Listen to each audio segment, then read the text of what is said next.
ریاست کارهای داخلی ولایت سوخت خبر داد که یک زن 40 ساله ساکن شهر خوجند با گمان تشکیل شبکه فاحشه‌خانه ها دستگیر شده است.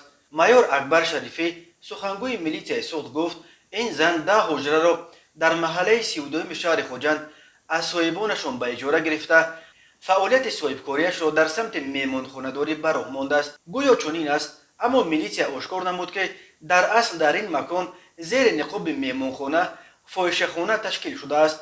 در رفت سنجش اجره‌های میمانخانه کارمندان میلیشیا در 3 اجره جفت‌های شهوت پرست را بیرون آوردند که با پرداخت از 100 تا 150 سامانی صاحب شرایط گشتند.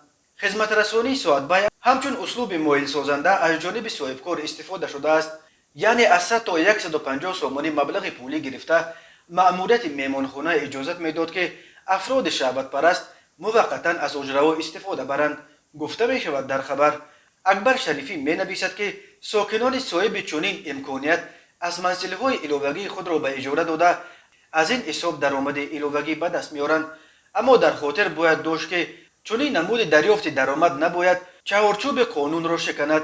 افزوده است اکبر شریفی و همین قضیه به فاحشخانه تبدیل دادن خانه‌های مردم در محله 32 شهر خوجند را مثال آورده است. این به نوشته اکبر شریفی جنایت اخلاقی است و ماده 239 کودکس جنایتی جمهوری تاجیکستان همچون تشکیل و نگهداشت فاحشه‌خانه یا دلگی جوابگری را مقرر کرده است.